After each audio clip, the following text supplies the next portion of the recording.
भारत देश के कोने कोने में धार्मिक स्थान मौजूद है। राजस्थान के वागड़ क्षेत्र में महादेव का मंदिर स्थित है, जिसे घोरेश्वर महादेव के नाम से जाना जाता है। राजस्थान में स्थित अत्यंत पवित्र और आस्था का केंद्र माना जाने वाला घोरेश्वर मंदिर अधिक प्रसिद्ध है। डूंगरपुर जिले के सागवाड़ा तहसील में देवड़ा बड़ा और छोटा देवड़ा दोनों गांवों के बीच वागड़ की जीवन रेखा समान पवित्र मोरन नदी बहती है। विशाल नदी के किनारे स्थित घोरेश्वर मंदिर वागड़ के ज्योतिर्लिंगों में से एक माना जाता है। महादेव मंदिर में वैसे तो हर साल भक्तजनों की भीड़ देखने को मिलती है, लेकिन श्रावण माह में भक्त भोलेनाथ के दर्शन कर लाभ लेने अवश्य आते हैं। श्रावण के 1 महीने तक मंदिर को अलग अलग थीम के आधार पर सजाया जाता है। घोरेश्वर मंदिर में सिर्फ राजस्थान के भक्त ही नहीं, बल्कि पड़ोसी राज्य गुजरात, महाराष्ट्र, मध्य प्रदेश और शहरों से भी भक्त अपनी मनोकामनाएं पूर्ण करने हेतु आते हैं। गांव के एक विद्वान का कहना है कि मंदिर का इतिहास करीब 1000 वर्ष पुराना है। लगभग 11वीं से 12वीं शताब्दी के बीच घोरेश्वर महादेव मंदिर का निर्माण किया गया था। ओम त्र्यंबकम यजामहे। राजस्थान के एक प्रसिद्ध इतिहासकार रहे हैं पंडित हीरानंद गौरीशंकर ओझा। उन्होंने डूंगरपुर राज्य का इतिहास नामक एक पुस्तक लिखी है, जिसमें इस स्थान और इस शिव मंदिर का उल्लेख है। उस पुस्तक में ये लिखा गया है कि यहाँ पर 1196 ईस्वी का एक संस्कृत का मूल अभिलेख मिला है, और उस अभिलेख के अनुसार गुजरात के राजा जो भीमदेव द्वितीय हैं, जिन्होंने प्रसिद्ध सोमनाथ मंदिर का निर्माण करवाया, उन्होंने 11वीं सदी पर इस वागड़ पर आक्रमण किया। वैसे हम सभी जानते हैं कि वागड़ क्षेत्र शुरू से ही मेवाड़ के सिसोदिया राजवंश के अधीन रहा है, लेकिन भीमदेव द्वितीय ने यहाँ के सामंत सिंह सिसोदिया को हराया, यहाँ से भगाया और वागड़ को अधिकार कर वागड़ में बड़ौदा को अपनी राजधानी बनाया। बड़ौदा ने उन्होंने अमृतपाल को अपना सरदार नियुक्त किया, और उन्हीं के 2 महंत थे, एल्हा और वेजा, और उन्होंने यहाँ पर प्राचीन शिव मंदिर और शिव मूर्ति का निर्माण करवाया और संस्कृत में अभिलेख खुदवाया, और उस अभिलेख में तिथि आज भी अंकित है 1196 ईस्वी। तो उससे 2 बातें स्पष्ट हो जाती हैं कि ये जो मूल मंदिर है वो 11वीं सदी का है, और इतिहास भी ये बताता है कि गुजरात के शासकों का अधिकार इस वागड़ भूमि पर भी रहा है। और वो जो मूल अभिलेख है वो संस्कृत भाषा में है, और वो प्राच्य अभिलेखागार में अभी भी सुरक्षित है। ओम त्र्यंबकम यजामहे। ये जो संपूर्ण परिक्षेत्र है, जिसको घोरेश्वर तीर्थ स्थल कहते हैं, अभी आप देख रहे हैं वर्तमान में कुछ आधुनिक रचनाएं भी बनी हैं, लेकिन आस्था का जो मूल केंद्र है वो ये प्राचीन मंदिर है, जो कि 11वीं सदी का है। और प्राचीन शिव मंदिरों की ये एक परंपरा रही है कि शिव मंदिर जब किसी नदी के किनारे बनाए जाते हैं तो उनका महत्व और बढ़ जाता है। तो हमारा ये जो शिव मंदिर है, पीछे ही आप देख रहे हैं मोरन नदी, जो कि माही की एक सहायक नदी है, और उस मोरन नदी के तट पर यह शिवलिंग स्थापित किया गया है, जो कि 11वीं सदी का है।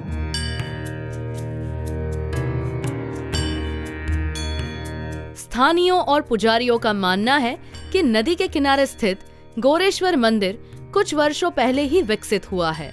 महादेव मंदिर में श्रावण महीने के दौरान पूरे दिन पूजा अर्चना चलती रहती है।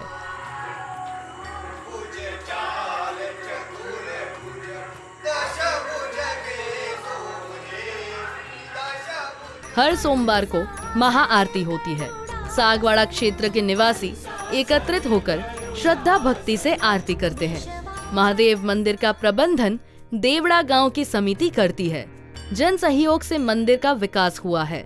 मूल शिवलिंग पानी में है, नदी में है, वो शंभु है, ऐसा माना जा रहा है, ऐसा कहा जा रहा है। इसके बाद ये डेवलपमेंट की जो स्थिति है वो बाद में बनी हुई है। ये मंदिर अति प्राचीन मंदिर है, उसके साथ ये डेवलपमेंट की स्थिति बनी हुई है। ये राजस्व गाँव देवड़ा बड़ा में आता है, और देवड़ा बड़ा की दूरी 2.5 किलोमीटर है। यहाँ जो पूजा अर्चना भगवान की होती है वो सब राजस्व गाँव देवड़ा बड़ा के पुजारी और कमेटी संचालित करती है। इस प्रकार से ये मंदिर है ना, वो वर्ष भर अपने भक्तों के लिए बना हुआ है, आस्था का केंद्र बना हुआ है, और यहाँ पर लोग आते रहते हैं, जाते रहते हैं। यहाँ के लोगों के लिए अति पवित्र स्थल है, और इसमें लोगों की जनभागिता, सहभागिता, उनका आशीर्वाद सब बना हुआ है।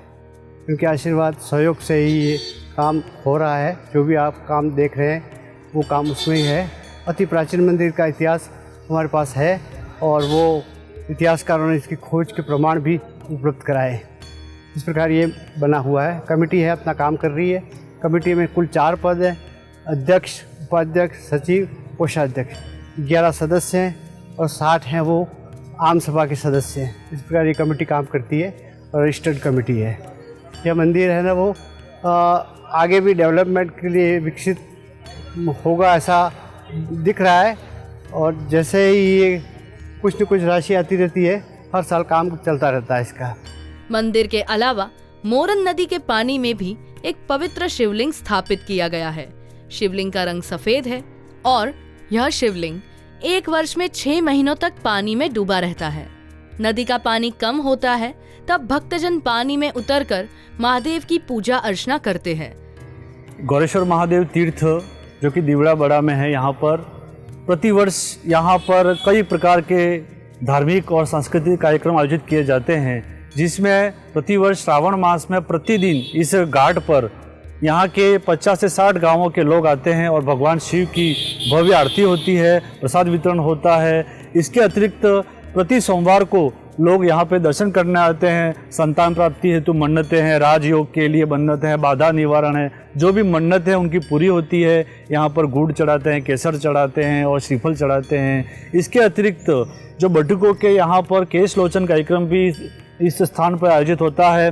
काल सर्प निवारण की पूजाएं होती है, लघु रुद्र आयोजित होते हैं। और यहाँ पर जो देश से और अन्य गुजरात और अन्य धामों से जो कथावाचक आते हैं, जैसे गिरी बाबू की भी शिव कथा आयोजित यहाँ पर हुई थी मंदिर के पास ही, तो यहाँ पर कथावाचक भी दर्शन कर यहाँ पर आते हैं और कथाएं होती हैं। और यहाँ पर लोगों का पूरा इस धाम पर पूरी श्रद्धा है। और ये ऐसा जो स्वयंभू शिवलिंग है जो सफ़ेद है, ऐसा कहीं भी इस जिले में अन्यत्र देखने को नहीं मिलता है।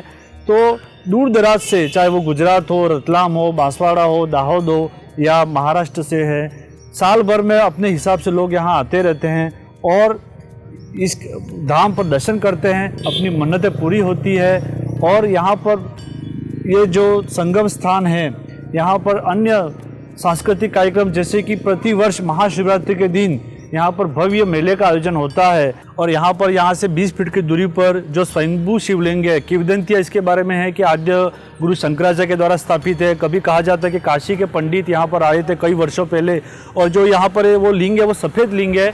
और ये काल सर्प की पूजा के लिए, जिनके कुंडली में काल सर्प होता है, वो गुड़ और केसर चढ़ाते हैं तो काल सर्प निवारण हो जाता है। तो ये जो देख रहे हैं आप, अभी जो यहाँ पर पानी से आपको दिखाई नहीं देगा, जो 5-6 फीट नीचे है, लेकिन जो होली के बाद जब पानी उतर जाता है तब आप नीचे जाके दर्शन कर सकते हैं। अभी मानसून के 4 महीनों में ये लबालब भरा रहता है। लोग ये जो तट पे मंदिर है वहाँ पर जो स्थापित प्रतिमा है वहाँ दर्शन करते हैं और घाट पे यहाँ पे चढ़ावा करते हैं। यहाँ पर जो लिंग है वो चमत्कारिक है और इस पर जो भी मन्नतें होती है वो पूरी होती है। सफ़ेद शिवलिंग है और वास्तव में लोग यहाँ पे श्रद्धा से इसको नमन करते हैं।